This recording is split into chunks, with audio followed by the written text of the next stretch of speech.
Hello friends, नमस्कार। आप सभी का हमारे online platform study with GK YouTube channel पर हार्दिक स्वागत है। तो हमारी चर्चा का विषय राजनीति विज्ञान नागरिक शास्त्र, जिसके अंतर्गत हम तुलनात्मक राजनीति के ऊपर, जिसका एक महत्वपूर्ण टॉपिक राजनीतिक विकास, पॉलिटिकल डेवलपमेंट, इस टॉपिक पर आधारित महत्वपूर्ण सवालों के ऊपर कल हमने चर्चा की थी। आज हम पुनः शेष सवालों के बारे में चर्चा करेंगे। ये हमारा पार्ट 2 है। यदि आपने पार्ट 1 नहीं देखा तो आप उसे भी जरूर देखिएगा, जिसका लिंक आपको इसी वीडियो सीरीज के नीचे डिस्क्रिप्शन बॉक्स में मिल जाएगा। या आप राजनीति विज्ञान और नागरिक शास्त्र और लोक प्रशासन, इन विषयों पर आधारित और अन्य महत्वपूर्ण वीडियो सीरीज देखना चाहते हैं तो आप हमारे YouTube channel study with GK की प्लेलिस्ट पर जा सकते हैं, जहां आपको राजनीति विज्ञान, नागरिक शास्त्र और लोक प्रशासन, इन पर आधारित प्लेलिस्ट पर अलग अलग टॉपिक वाइज आपको लगभग समस्त महत्वपूर्ण वीडियो सीरीज आपको वहां पर मिल जाएगी। तो आइए आज की क्लास शुरुआत करते हैं बिना किसी देरी के, to the point.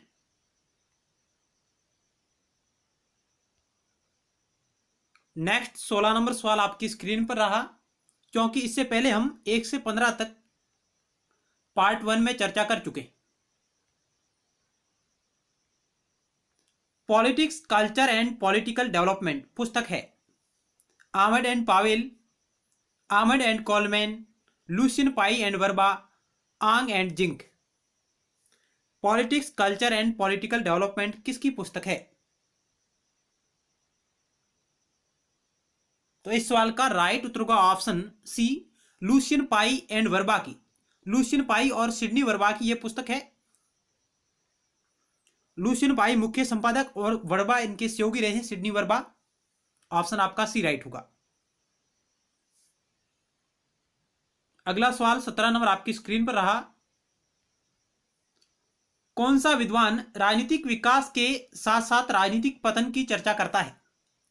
Lucian pi, David stun, HP Huntington और आमंड। तो इस सवाल का राइट उत्तर होगा ऑप्शन सी, एचपी हंटिंगटन, जिन्होंने राजनीतिक विकास के साथ साथ राजनीतिक पतन की भी चर्चा की है। अगला सवाल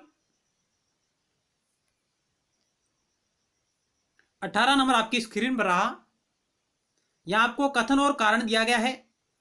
कथन ये कह रहा है कि 1960 के दशक के मध्य में राजनीतिक विकास उपागम की आलोचना की गई। रीजन कह रहा है कि संयुक्त राष्ट्र और पश्चिमी यूरोप के अनुभवों पर आधारित इस उपागम की तीसरी दुनिया में सीमित प्रासंगिकता थी। क्या ए आर दोनों सत्य हैं तथा आर ए की सही व्याख्या है? क्या ए आर दोनों सत्य है परंतु आर ए की सही व्याख्या नहीं है? क्या ए सत्य परंतु आर असत्य है? ऑप्शन डी, ए असत्य परंतु आर सत्य। क्या होगा इस 18 नंबर सवाल का right Uttar?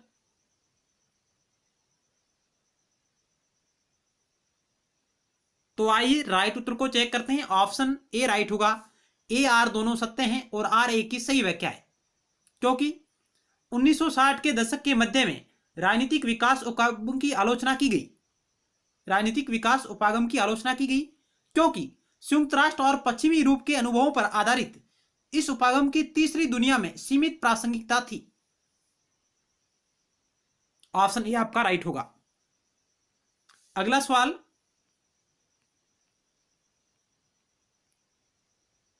19 number, aspect of political science किसकी रचना है? एस्पेक्ट ऑफ पॉलिटिकल साइंस किसकी रचना है? लॉसवेल, अरस्तु, प्लेटो, लुसियन पाई।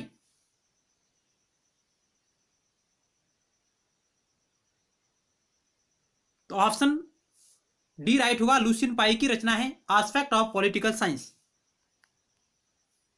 अगला सवाल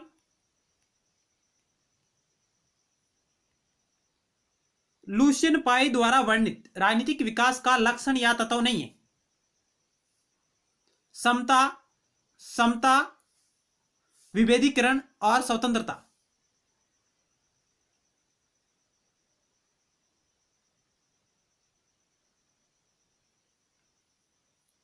कैपेसिटी, इक्वलिटी,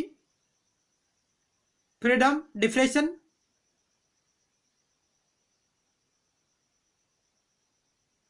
लुसियन पाई द्वारा वर्णित राजनीतिक विकास का लक्षण नहीं है।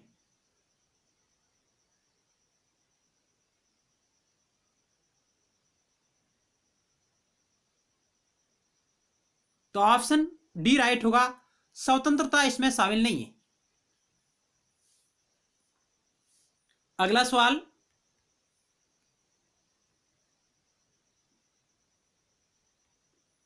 लुसियन पाई जिनकी पुस्तक है, इनके सहयोगी रहे हैं Sydney Verma, political culture and political development, ये इनकी पुस्तक है जिसमें इन्होंने राजनीतिक विकास के 3 मुख्य लक्षण या तत्व बताए हैं। 3 मुख्य लक्षण या तत्वों की इन्होंने चर्चा की है, समानता, समता और विभेदीकरण। इनको आप शॉर्टकट में याद रख सकते हैं, ECD। और इनका क्रम पूछा जाता है कई बार, तो आपको यही नोट करना है, इनका यही क्रम रहेगा, समानता, समता और विभेदीकरण।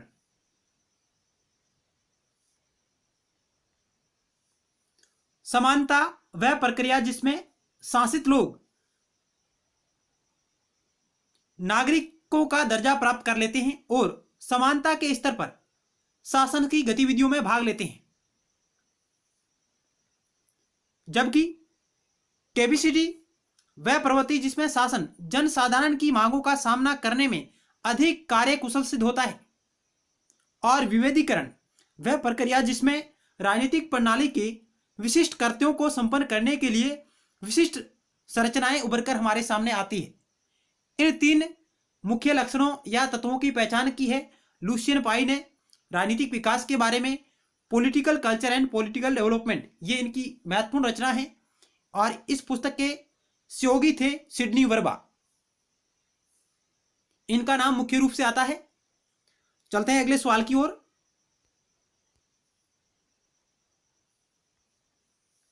और 21 नंबर सवाल, किसने विकास के फंदे की बात की?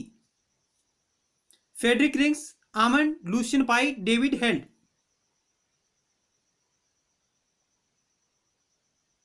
तो इस सवाल का राइट उत्तर का ऑप्शन ए, फ्रेडरिक रिंग्स ने विकास के फंदे की बात की है। अगला सवाल, राजनीतिक विकास के साधन हैं राजनीतिक दल, राजनीतिक सहभागिता का विस्तार, आधुनिक प्रशासन का विकास और उपरोक्त सभी। तो इस सवाल का राइट उत्तर होगा ऑप्शन डी, उपरोक्त सभी। राजनीतिक दल, राजनीतिक सहभागिता का विस्तार, आधुनिक प्रशासन का विकास, ये सभी राजनीतिक विकास के साधन कहे जा सकते हैं। इनका प्रमुख योगदान रहता है राजनीतिक विकास को बढ़ावा देने में। अगला सवाल 23 नंबर, राजनीतिक विकास की प्रशासकीय या कानूनी आधार पर व्याख्या की? फ्रेडरिक रिंग्स ने, आमंड ने, लुसियन पाई ने, डेविड हेल्ड ने। तो इस सवाल का राइट उत्तर का ऑप्शन ए, फ्रेडरिक रिंग्स, जिन्होंने राजनीतिक विकास की प्रशासकीय या कानूनी आधार पर व्याख्या की। इनके अलावा टोलकंट पार्सन्स और मैक्स वेबर का नाम भी आता है, मैक्स वेबर और टोलकंट पार्सन्स।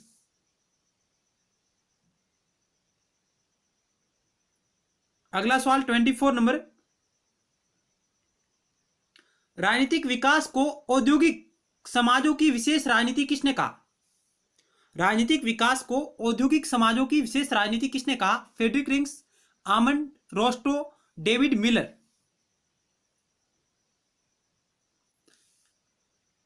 तो राइट उत्तर होगा ऑप्शन सी, डब्ल्यू रोस्टो, जिन्होंने राजनीतिक विकास की पूर्व शर्त औद्योगिक विकास को बताया। राजनीतिक विकास की एक आवश्यक पूर्व शर्त क्या है? औद्योगिक विकास है। किसने बात की? डब्ल्यू रोस्टो ने बात की।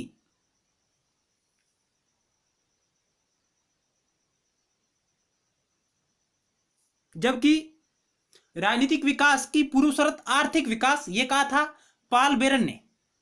और हमने कल पढ़ा था राजनीतिक विकास की शर्त लोकतंत्रात्मक शासन की स्थापना या लोकतांत्रिक प्रक्रिया है। जे रोलांड पिनोक और हमने देखा ला पोलम्ब्रा, ये उस विचार का समर्थन करते हैं। चलते हैं अगले सवाल की ओर।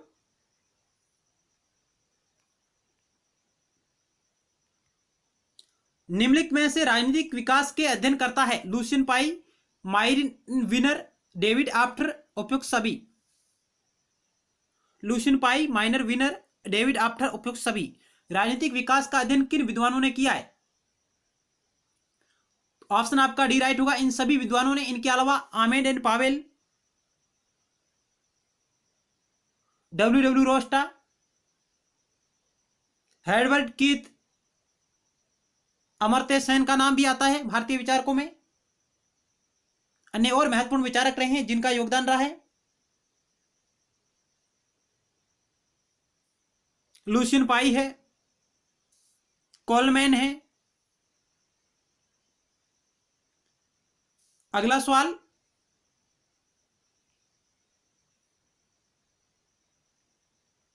इसके बारे में हम पहले चर्चा कर चुके हैं। राजनीतिक विकास के साधन, राजनीतिक दल, राजनीतिक सहभागिता का विस्तार, आधुनिक प्रशासन का विकास, उपरोक्त सभी। ऑप्शन डी राइट होगा, उपरोक्त सभी।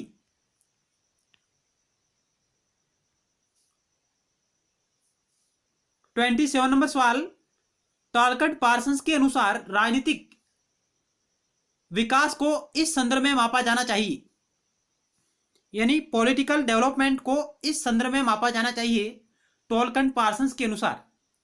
कानूनी विकास के रूप में, औद्योगिकीकरण के रूप में, राजनीतिक आधुनिकीकरण के रूप में, आधुनिक अवस्था के मानक के रूप में। टॉलकट पार्सन्स ने राजनीतिक विकास को किस संदर्भ में देखा है? तो राइट उत्तर का ऑप्शन ए, कानूनी विकास के रूप में। ऑप्शन ए राइट होगा। अगला सवाल,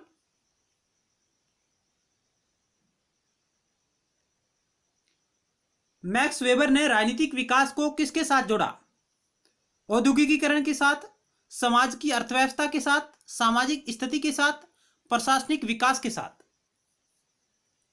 मैक्स वेबर ने राजनीतिक विकास को किसके साथ जोड़ा?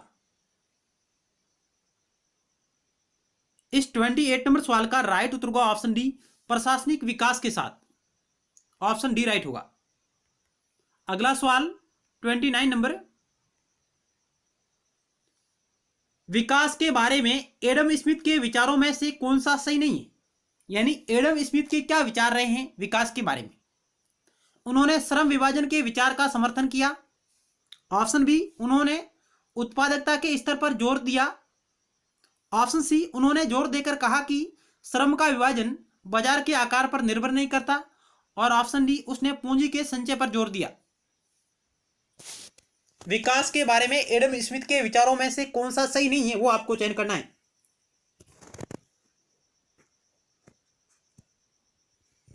एडम स्मिथ की एक महत्वपूर्ण रचना जिसका नाम क्या है, इसका उत्तर आप कमेंट बॉक्स में दीजिएगा।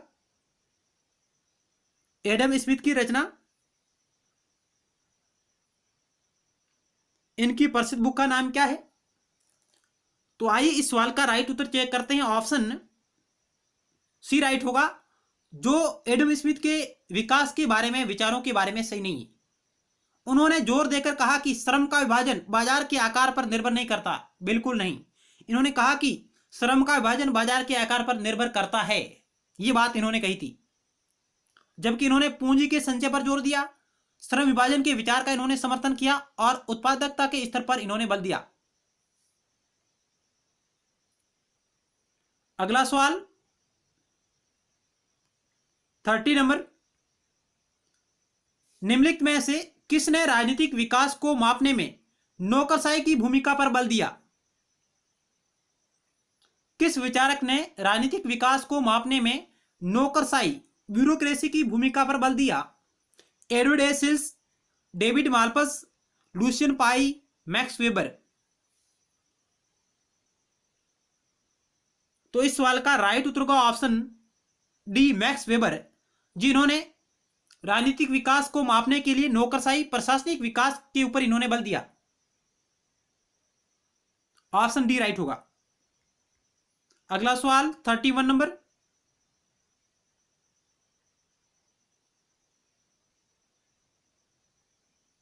निम्नलिखित में से किस विशेषता को विकास के मार्क्सवादी सिद्धांत के घटक के रूप में गलत तरीके से सूचीबद्ध किया गया है? यानी मार्क्सवादी सिद्धांत विकास के संदर्भ में अपने किस विचार रखता है, उसके संदर्भ में आपको गलत कथन का चयन करना है। वर्ग संग्रह, अधिशेष मूल्य का सिद्धांत, पूंजी का केंद्रीकरण, इनमें से कोई भी नहीं। निम्नलिखित में से किस विशेषता को विकास के मार्क्सवादी सिद्धांत के घटक के रूप में गलत तरीके से सूचीबद्ध किया गया है? क्या वर्ग संग्रह को, क्या अधिशेष मूल्य के सिद्धांत को, क्या पूंजी के केंद्रीकरण को?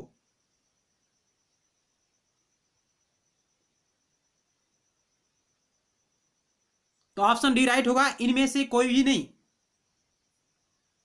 इन तीनों के बारे में मार्क्सवादी सिद्धांत अपने विचार वर्णित करते हैं, इनके बारे में अध्ययन करते हैं। अगला सवाल,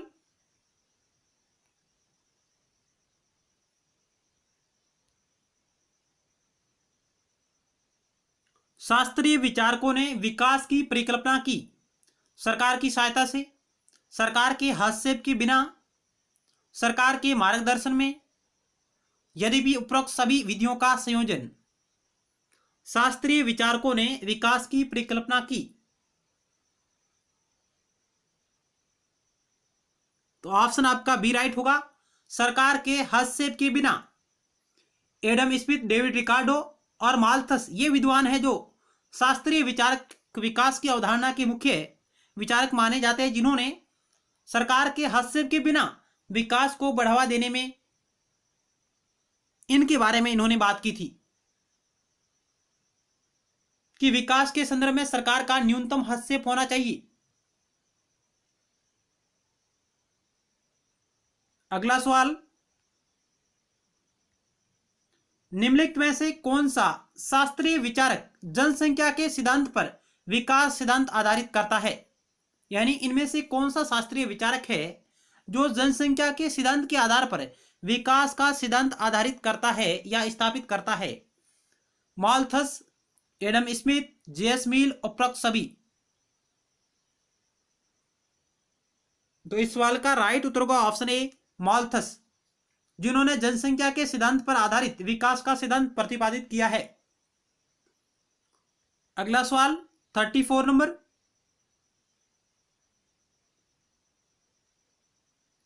विकास के शास्त्रीय सिद्धांत के अनुसार किसी देश का विकास किस पर निर्भर करता है? ऑप्शन ए, भूमि, श्रम और पूंजी। ऑप्शन बी, श्रम, पूंजी और प्रौद्योगिकी। ऑप्शन सी, प्रौद्योगिकी और पूंजी। ऑप्शन डी, श्रम और तकनीकी। विकास के शास्त्रीय सिद्धांत के अनुसार किसी देश का विकास किस पर निर्भर करता है?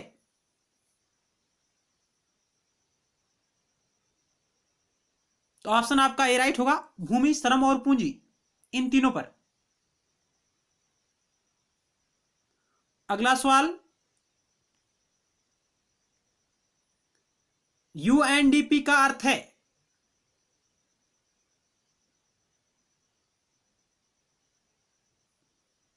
संयुक्त राष्ट्र विकास कार्यक्रम, संयुक्त राष्ट्र विकास योजना, संयुक्त राष्ट्र विनाश कार्यक्रम, उपरोक्त में से कोई नहीं। ऑप्शन ए राइट होगा, संयुक्त राष्ट्र विकास कार्यक्रम, United Nations Development Programme. United Nations Development Programme ये इसका पूरा नाम है।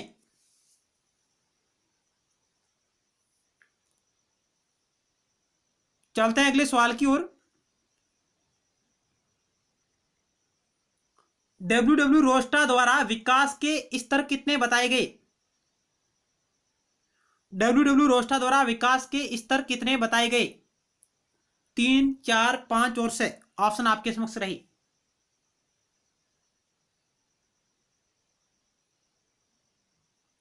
तो राइट उत्तर होगा ऑप्शन 3, इन्होंने 5 स्तर बताए हैं विकास के, 5, जिनमें इन्होंने पहला बताया है ट्रेडिशनल सोसाइटी, परंपरागत समाज।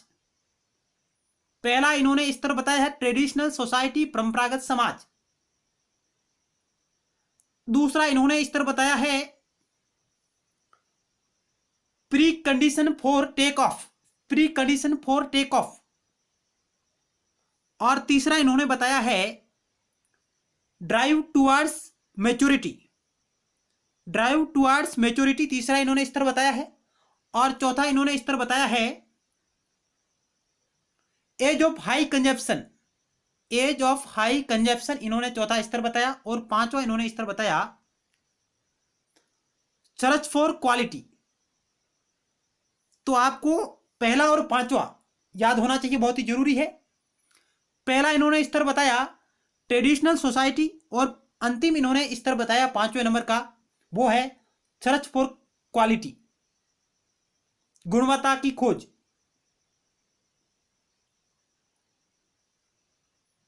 तो ऑप्शन आपका 3 राइट होगा। डब्ल्यू रोस्टर का विकास सिद्धांत, जिसके बारे में हम अलग से चर्चा करेंगे विस्तार से, और इन्हीं 5 स्टेजों के बारे में हम बात करेंगे।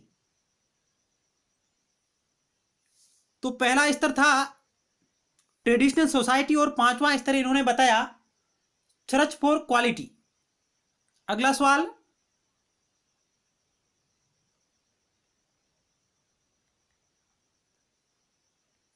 मानव विकास सूचकांक के प्रमुख संकेतक है एसडीआई, ह्यूमन डेवलपमेंट इंडेक्स के प्रमुख संकेतक है साक्षरता, आय व स्वास्थ्य, आय, अपराध दर, सामाजिक सुरक्षा, शांति, पोषण, आर्थिक विकास, औद्योगिक विकास, लोकतांत्रिक भागीदारी और आय। यानी एसडीआई का आधार क्या है, संकेतक?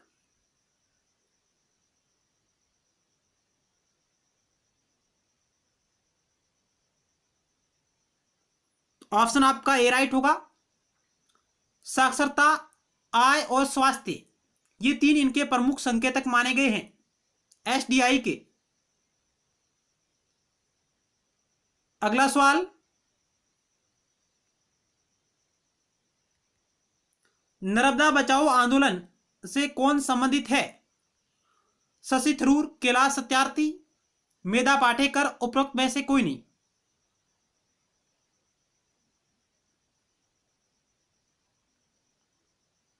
तो ऑप्शन सी राइट होगा, मेधा पाटेकर नर्मदा बचाओ आंदोलन से संबंधित है।